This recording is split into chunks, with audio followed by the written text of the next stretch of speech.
So it appears this funk that this Phillies team has been fighting is still not over yet. They just dropped 3 of 4 to the Arizona Diamondbacks, who entered that series as the hottest team in baseball and showing why the National League has some real threats in it. Now I want to break down what specifically is going wrong with this Phillies team, why I have a bit more concern, and what specifically is standing out on the field. Now before I dive fully into it, I do want to make sure that you guys are smashing that subscribe button.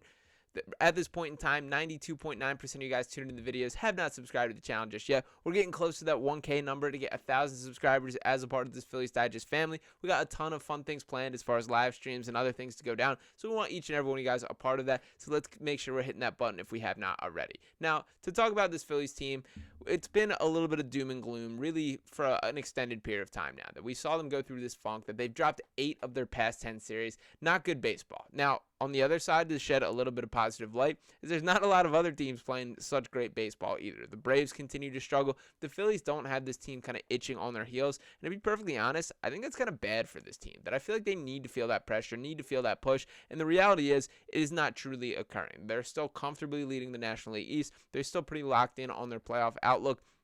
And there's still a lot of baseball left to play.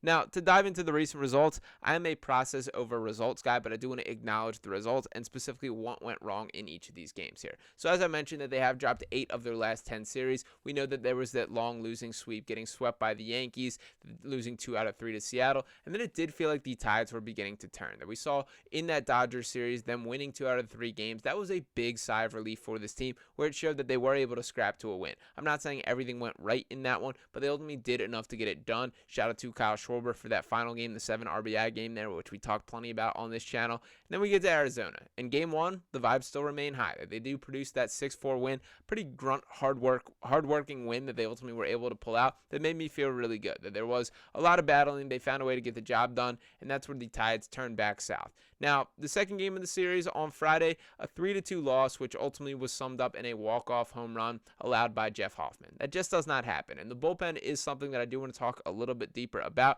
I'm not saying Jeff Hoffman specifically is a guy I have concerns about. Very uncharacteristic outing, and frankly, he had just one pitch that he did throw in that one, so I don't even want to call it an incomplete performance. He let one slip, and they punished him, and it was the first career home run of the Arizona Diamondback that did smash that one over the fence there.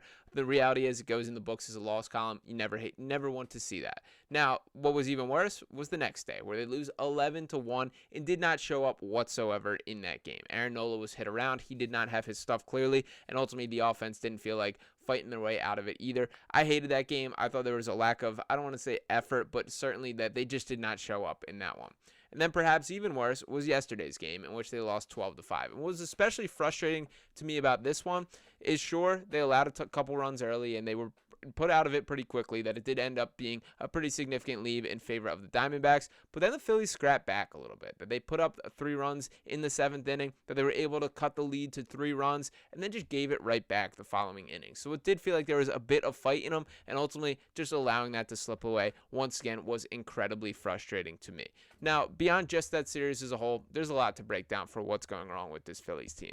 And while I am going to dive into the splits at the plate, what's going on with the pitchers, there is a portion of me that my biggest concern with this Phillies team, I do believe in there's something off with the vibes of them. And I think one of the defining characteristics really of the Bryce Harper era is that there was always this spunk, this personality to this Phillies team. And for the first time, and really that I can remember, I don't really see it out there. That it doesn't feel like there's Nick Castellanos ready to throw up the ring finger, or these guys having these actions, this likability that makes it stick with them. And I do think that's concerning, that I think they need that type of personality. Now, I know that winning is the biggest cure-all to everything, and ultimately if they turn things around on the field, things will come right back. But it does feel like there's a little bit of a loss of belief in this team, and that's the first time that I'm seeing that this season. Now, to talk a little bit about the splits and what's going on, I want to first acknowledge some of the biggest guys that are struggling at the plate. And I want to start with right here. Bryson Stott has been a bit of a disaster this year.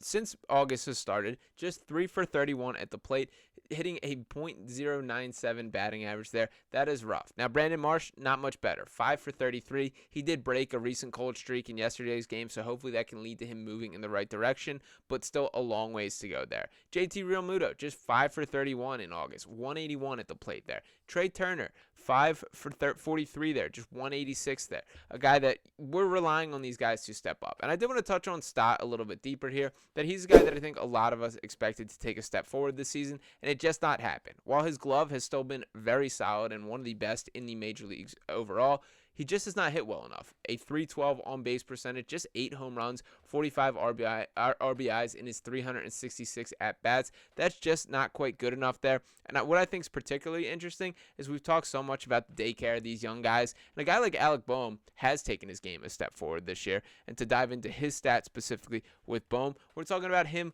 looking like one of the better hitters across baseball with 12 home runs, 80 RBIs, was in that leading spot for RBIs for a great deal of the season until going cold.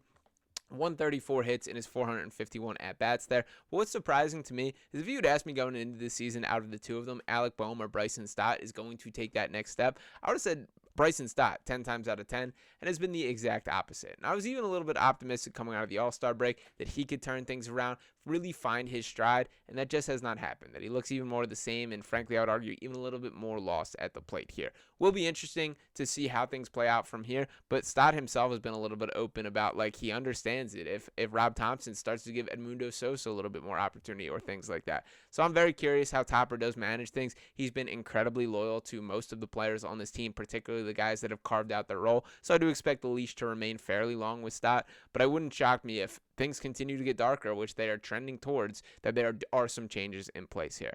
Now, to take a little bit wider view of the roster and the guys that are struggling, shout out to Phillies Tailgate on Twitter here, a terrific follow for all you Phillies fans out there.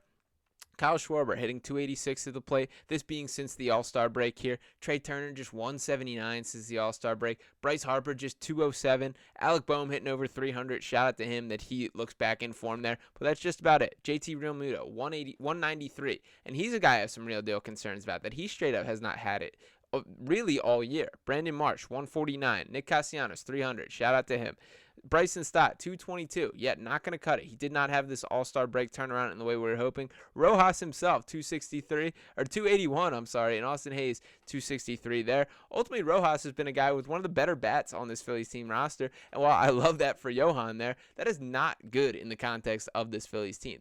That is a guy who's driving in runs, at least playing his part above what my standard is for Johan Rojas, and I can't say that about a number of these other guys. And to pull up the pitching stats here, because I do think this has been a failure across the board, just take a look at kind of the difference in what we're seeing from an ERA standpoint from the beginning of year till now. And to pull up this exactly, we're talking about, look at the drop-offs. And the most notable one that I do want to note, and obviously these first stats between March and June, once again, shout out to Phillies Tailgate, and then the bottom line between July and August. The biggest one that jumps out to me is Christopher Sanchez.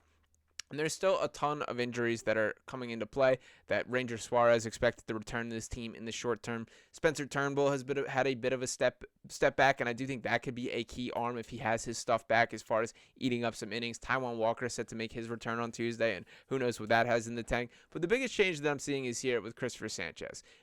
Between March and June, a 2.41 ERA, a 2.49 FIP, then flash forward to July and August, 5.67 ERA, and a 3.61 FIP there. Not great in a far smaller sample size. Sure, maybe we can squint at it and hope he's just had a bad couple of outings, but it does feel like there's a standpoint of a lot of these guys have pitched above their baseball card, that they've had some really good years thus far, and it is falling apart altogether at this time. I think that applies to both the starting pitching and the bullpen, and frankly, there is not that much time left for this Phillies team to figure it out. So ultimately, as I mentioned, winning is the biggest cure to all things. They are returning home. Hopefully the vibes can change. I was really optimistic that this road trip could be an opportunity for them to figure things out, to get away from the Philadelphia media that loves to crush them and all the other pressure that comes with playing in the city here, and just have a time to be a little free, play some real deal baseball, and hopefully that translates to some wins. That has not fully played itself out, but the reality is you got to walk into the Thunderdome and face the pressure at some point. Maybe that is what they need. That coming back to Philadelphia, they had a trip, a long, flight around the country to clear their minds, and maybe they'll be back in focus. I don't think it is a lack of effort. I do think this team still cares, but ultimately they just got to produce better, and that has to happen sooner rather than later. You cannot win a championship in August, so they do have time to figure it out, and we got to keep worrying from things spiraling too much with this team. But the bottom line is it's about getting hot at the right time, and it's becoming clearer and clearer that I think this Phillies team is pretty much fully relying on that I don't think they're as constructed to just go out there and win on a night-to-night basis as I once did. Sure, they're still a terrific record, a team that nobody's going to be itching to match up with in the playoffs, but it depends on fully internally on what level they are playing at that point. So let me know what you guys think in the comments. What's your panic meter on this Phillies team right now? I've seen a wide range of spectrums for what people are thinking, so I do want to hear from you guys. And once again, I do want to make sure you guys are smashing that subscribe button here. So the 92 or the 7.1% of you guys who have not tuned in or hit that subscribe button just yet, we want you along for the ride right here on Phillies Digest. Make sure you're dropping a like on this video if you have not already, in the comments below, and I'll talk with you next time. Peace.